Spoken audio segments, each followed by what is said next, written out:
اچھا بچوں، آج کی کہانی کا نام ہے بارش واجدہ تبسم۔ جاڑوں کے دن تھے۔ چنو میاں چھٹیوں کے ایک نہ دو پورے 15 دن خالہ بیگم کے ہاں گزار کر آئے تو بس پوچھیے نہیں کیا حالت تھی۔ ہر بات میں خالہ بیگم کے گاؤں کا ذکر۔ اجی جناب، آپ نے دیکھا ہی کیا ہے؟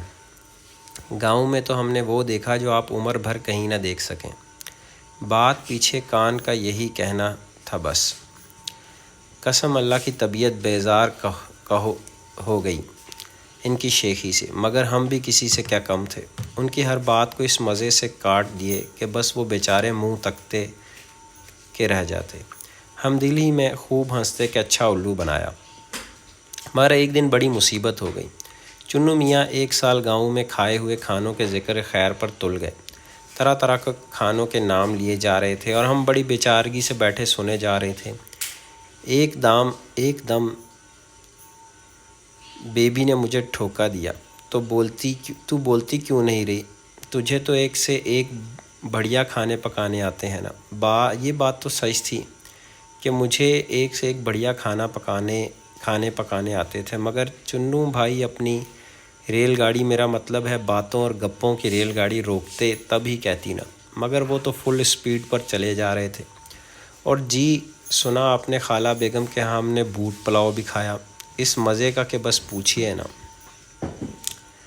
بیبی نے اور میں نے ذرا حیران ہو کر ایک دوسرے کی طرف دیکھا، پھر بھی ذرا جل کر بولی، کیا کھایا تھا؟ بوٹ پلاؤ سمجھی؟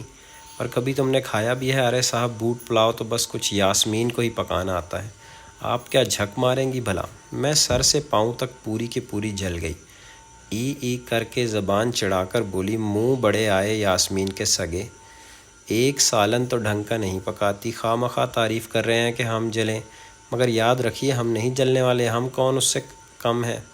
چنو بھائی سنجیدہ ہو کر بولے، اللہ قسم بھائی، ایسی بڑھیا کھانے پکانے لگی ہے کہ تم کھاؤ تو بس انگلیاں چاٹتی رہ جاؤ۔ اور قسم ہے وہ بوٹ پلاؤ تو ایسا لذیذ تھا کہ آج بھی یاد آتا ہے، تو جی چاہتا ہے کہ اڑ کر گاؤں پہنچ جاؤں۔ میں چڑھ کر بولی، موئے نہ اصل پلاؤ کے لیے مکھیوں کی طرح اڑنا چاہ رہے ہیں۔ اس بات پر چنو بھائی بری طرح جل گئے، بولے ایسی ہی بڑی پکانے والی بیوی ہے تو پھر مجھے کھلاتی کیوں نہیں؟ اب تو مجھے بھی تاؤ آ گیا۔ بھیگ کر بولی، اور کیا سمجھتے ہیں آپ، لیجیے آج شام کو ہی کھائیے۔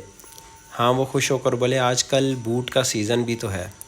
میں نے ان کی طرف کچھ حیرت سے دیکھا۔ بوٹ کا سیزن کیا بات ہوئی بھلا؟ سارا سال ہی بوٹ پہنے جاتے ہیں، کچھ ایسا تو ہے نہیں کہ لوگ جاڑوں میں بوٹ پہنتے ہوں اور گرمیوں میں اٹھا کر رکھ دیتے ہوں۔ پاگل ہیں چنو بھائی بھی، اور جناب میں نے کل بالکل طے کر لیا کہ بس اب شام کی تیاری ابھی سے شروع۔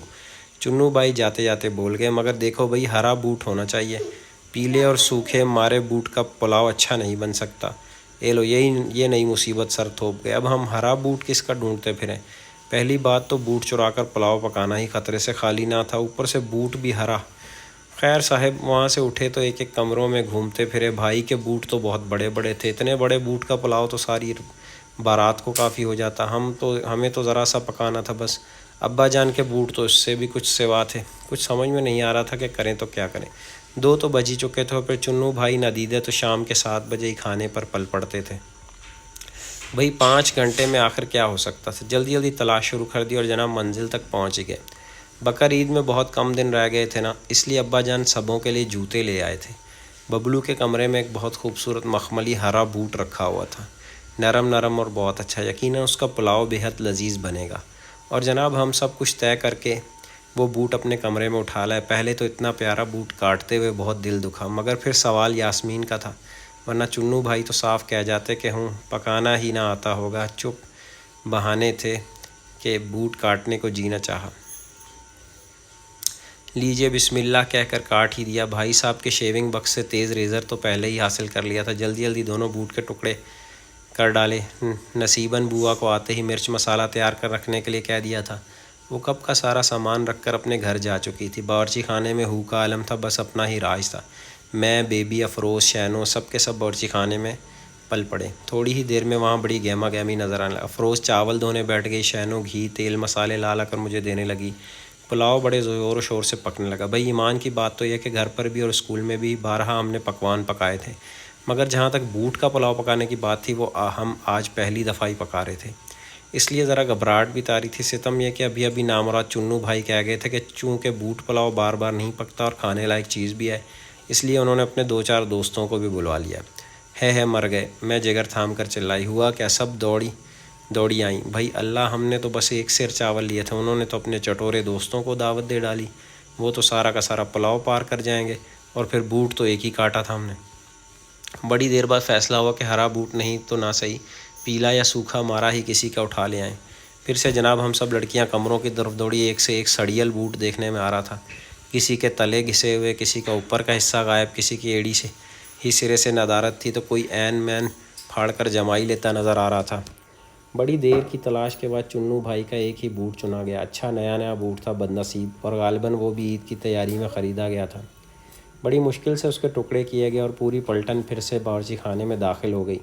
میں چونکہ سب میں بڑی بھی تھی تو یہی 7.5-8 سال کی، اس لیے سارے کام میری نگرانی میں اور میرے ذمہ داری پر طے ہو رہے تھے، اور اپنے اس اعزاز پانے پر میں بے حد خوش تھی اور خواہ مخواہ ہر ایک کو ڈانٹ ڈپٹ کر کر رہی تھی۔ بہرحال جناب میں نے بوٹ کے ٹکڑے ایک برتن میں صاف پانی لے کر خوب دھوئے اور پھر انہیں الگ سے اب بار دیکھتی ہوں کم بخت ذرا بھی گلتے۔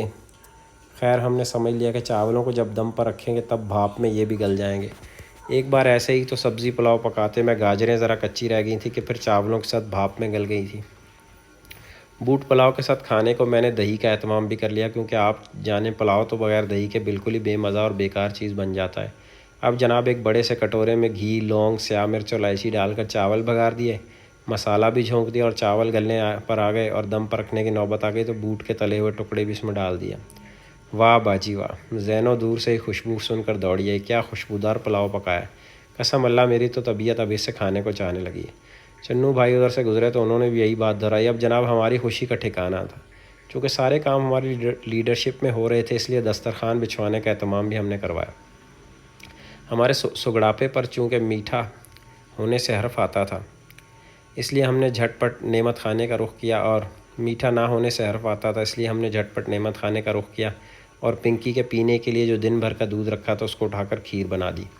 اصولاً کھانا 7 بجے تیار ملنا چاہیے تھا، مگر پھر بھی ہم ذرا ناسمجھ لوگ تھے اور کام بہت بڑا تھا، اس لیے اچھے خاصے 8-8:30 بج گئے اور ایک سرے سے سارے گھر والے ہی بھوک چلانے لگے۔ چلیے بھائی، ہم نے کسی کی نہ کسی طرح جلدی دسترخوان لگایا، بڑے سلیقے سے کھانا چنا اور سب مہمانوں کو کھانے کے لیے کمرے میں چلنے کی دعوت دی۔ اس وقت خواہ مخواہ اپنی بڑائی کا احساس ہو رہا تھا کہ اتنے سارے لوگوں کا کھانا مجھ اکیلی نے پکایا ہے، اور میں اس میں سب کے سامنے کھڑی تھی کہ جیسے ہی نوالا منہ میں پڑیں گے ایک دم تعریف کا شور مچ جائے گا۔ چنو بھائی اپنے دوستوں کے ساتھ کمرے میں داخل ہوتے ہوئے فرمایا، بھائی آج ہماری بہن نے خاص طور پر ہمارے لیے بوٹ پلاؤ پکایا ہے۔ تب تو ٹھاٹھ ہیں اپنے۔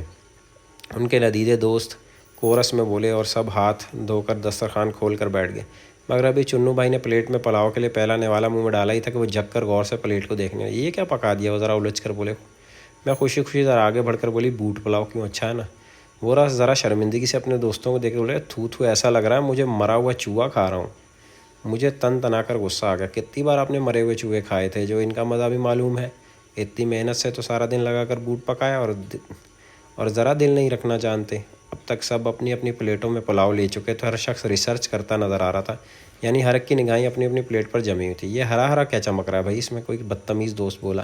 میرا پارا چڑھ گیا، چنو بھائی نے تو کہا تھا بوٹ ہرا ہونا چاہیے، اسی لیے تو میں نے خاص طور پر ببلو کا ہرا بوٹ کاٹ کر پلاؤ پکایا ہے۔ ببلو کا ہرا بوٹ چنو بھائی زور سے چلا، اس میں اتنا چلانے کی کیا بات ہے؟ ہاں کمی آنے لگی تو آپ کا بوٹ بھی ڈال دیا، آپ کے دوست آ رہے تھے نا۔ میرا بوٹ؟ ارے باپ رے، مر گیا، پورے 1600 روپے 8 آنے کا اپنی جیب خرچ میں سے خریدا تھا۔ رے اللہ، ایسا کہہ کر چنو بھائی دیوانہ وار اپنے کمرے کو بھاگے اور تھوڑی دیر میں واپس آ گئے۔ ان کا منہ تو لٹکا ہوا تھا، پھر میرا چہرہ دیکھ کر مجھ سے انہوں نے بدلہ لینے کی ٹھان لی۔ سنیے حضرات، میری بیوقوف بہن کا اپنے بھائی کو اپنے ہاتھوں پکایا پکوان کھلانے کو جی چاہا تو جوتوں کا پلاؤ پکا کر رکھ دیا۔ کیا مطلب؟ بس ہر طرف سے یہی ایک آواز آ رہی تھی، اور چنو بھائی ہنسی کے مارے لوٹتے پوٹتے جا رہے تھے کہ کس طرح یاسمین کے بونٹ پلاؤ نے ان محترمہ کو بھی بونٹ پلاؤ پکانے کی ترغیب دی، اور تھوڑی دیر میں عالم تھا کہ میں جس کی طرف دیکھتی تھی اسی کا منہ ایک پھٹا ہوا نظر آ رہا تھا۔ ہی ہا ہا ہو کی کھا کھا کوکھو، ایسے عجیب و غریب کہے میں نے اپنی عمر میں نہ سنے تھے۔ طرح طرح کے سر اور راگ سب کے گلوں سے نکل رہے تھے۔ میں کہوں کہ اس بارش میں بھیگ کر جیسے چڑیا بنی جا رہی تھی۔ بھئی اب اتنے دن گزر جانے پر میں یہ سمجھتی ہوں کہ اس میں ہمارا کیا قصور کہ اچھے بھلے کوہرے چنے کو بوٹ کہا جائے، اور سچ بھی تو ہے کہ بوٹ کے معنی سوائے جوتے کے اور کیا سمجھے جا سکتے ہیں۔ قصور تو چنو بھائی کا تھا، کیا ہوتا اگر ہری بھری یا ہرا چنا کہہ دیتے، مگر نہیں صاحب، انہیں تو ہمیں رسوا کرنا تھا۔ بہت دن بیت گئے ہیں مگر آج بھی ان کہکوں کی زوردار بارش کا خیال آتا ہے تو جسم میں کپ کپی پیدا ہونے لگتی ہے۔